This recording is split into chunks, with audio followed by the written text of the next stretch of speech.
हाँ आ रही आ रही, आवाज भी आ रही है और दिखाई भी दे रहे हैं रामचंद्र जी। अच्छा। जी ओम। ओम विश्वानि देवी सवितर दुरितानि परासु यद्भद्रम तन्न आसु। तू सर्वे सकल सुखदाता शुद्ध स्वरूप विधाता है, उसके कष्ट नष्ट हो जाता है शरण तेरी जो आता है। सारे दुर्गुण दुर्व्यसनों से हमको नाथ बचा लीजिए, मंगलमय गुण कर्म पदार्थ प्रेम सिंधु हमको दीजिए।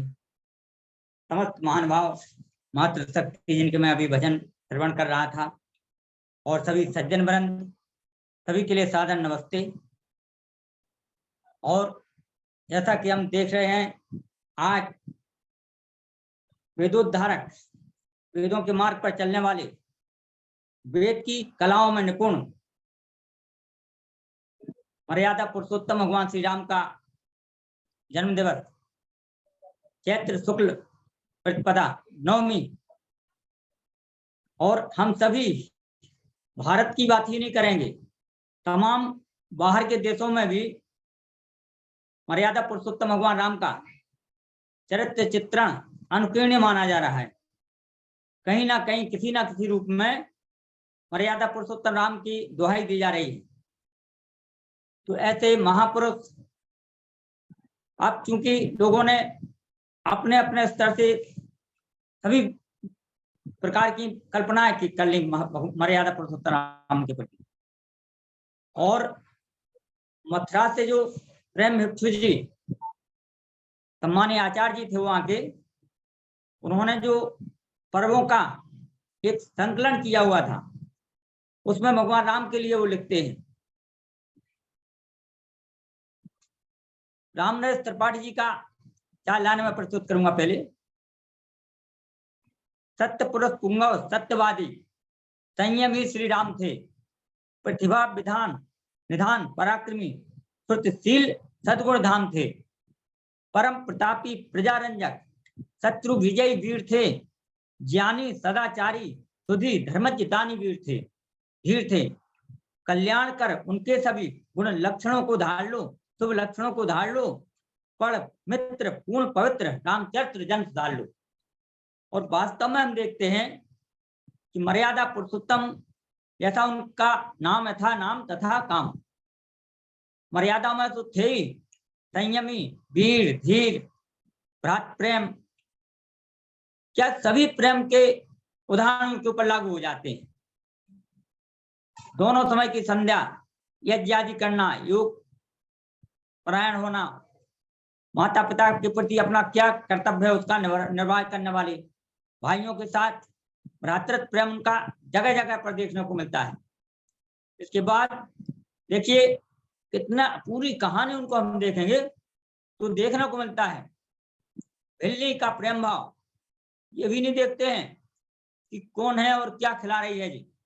जितने मनोभाव से, जितनी बहबल होकर के, पागल की होकर के सबरी उन्हें बेरों का भोग लगा रही है, उतना ही बेसुध होकर के वो बेरों को खा रहे हैं। केवट निषादराज का प्रेम देख लीजिए, जिस प्रकार से अपने भाइयों से मिलते थे, प्रजावत्सलता के रूप में मिलते थे, उसी प्रकार से, जिससे जान पहचान नहीं है कुछ भी, लेकिन गंगा के तट पर पहुंचने पर उस निषाद से भी उसी प्रकार से गले से मिल रहे हैं, और जगह जगह दुहाई देते हैं उसके प्रति। वो कहते हैं तुम तो मेरे लिए भरत के समान भैया हो मेरे।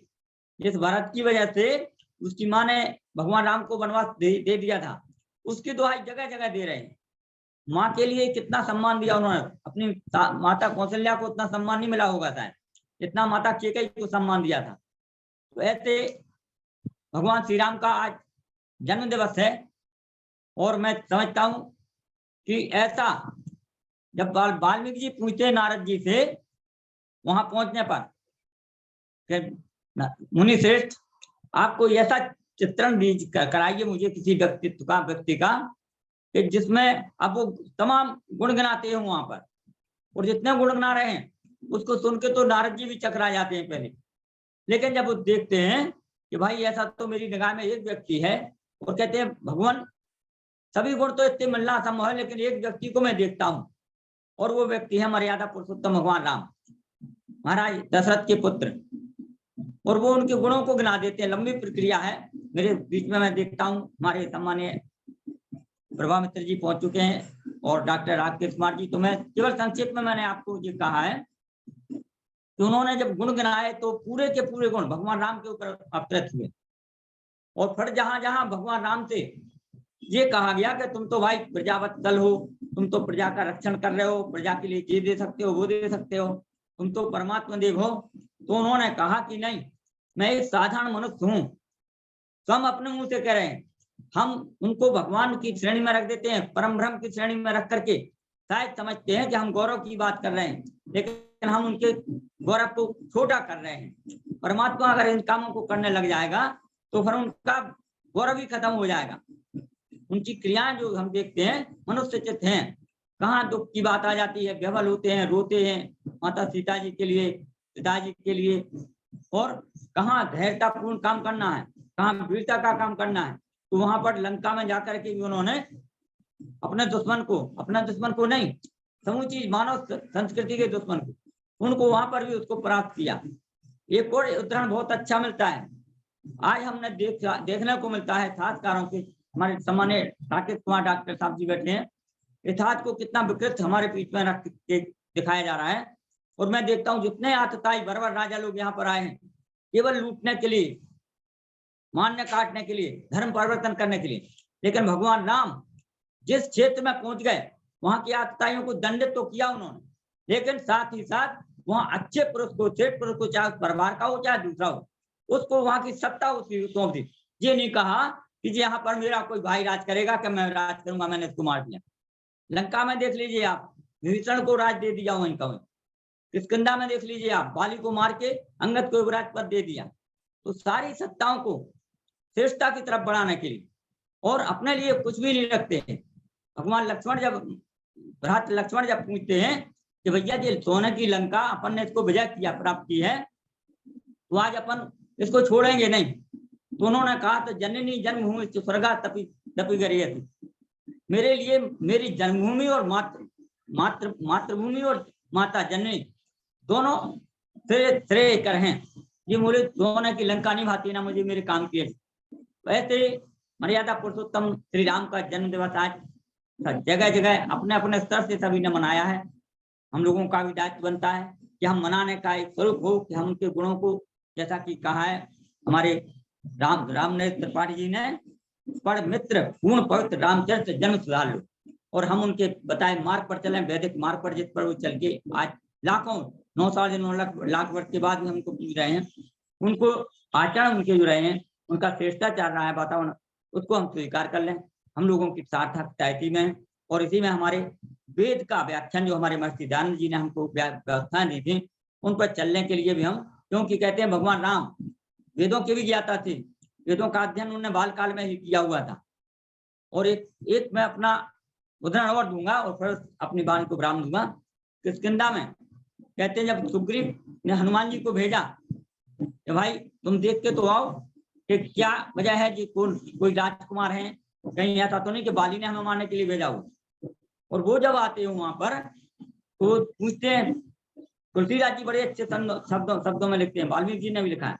उन्होंने कहा तुम कौन ऐसे राजकुमार जैसे लगते हो और ऋषि तपस्वियों के वेश में यहाँ फिर रहे हो। तो उन्होंने अपना परिचय दिया, लेकिन उसके पहले पीछे जो लक्ष्मण जी खड़े हुए थे उन्होंने कहा कि भैया अपने सामने जो विप्रदेव खड़े हुए हैं, इनकी संभाषण की शैली देखो, इनकी व्याकरण इतनी शुद्ध है कि कहीं अशुद्धियां नहीं हुई।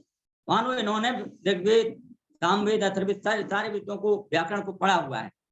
तो ऐसे भगवान राम का पावन चरित्र है, हम लोग सबके लिए अनुकरणीय है, अनुकरणीय के रूप में करें, केवल उनकी आरती उतार करके और कृत्य दूसरे करते रहें, ऐसा हमारा भाव नहीं होना चाहिए।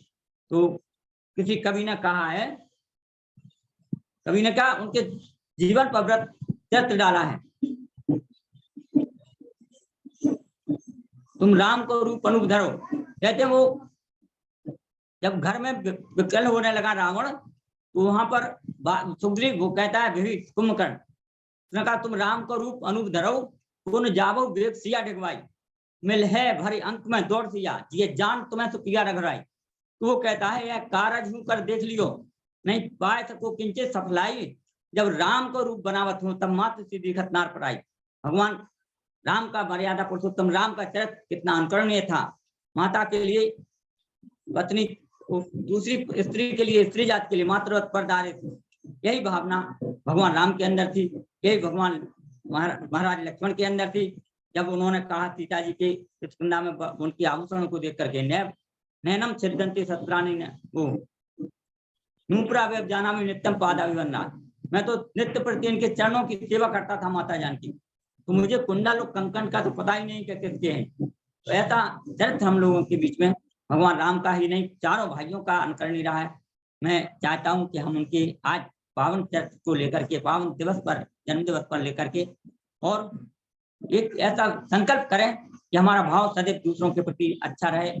इसी बात को मैं, क्योंकि हमारे विद्वान लोग पहुंच चुके हैं और मैं सभी मातृशक्ति का और सभी विद्वानजनों का नमस्कार करता हूँ। बहुत बहुत आभार, ओम बहुत बहुत धन्यवाद।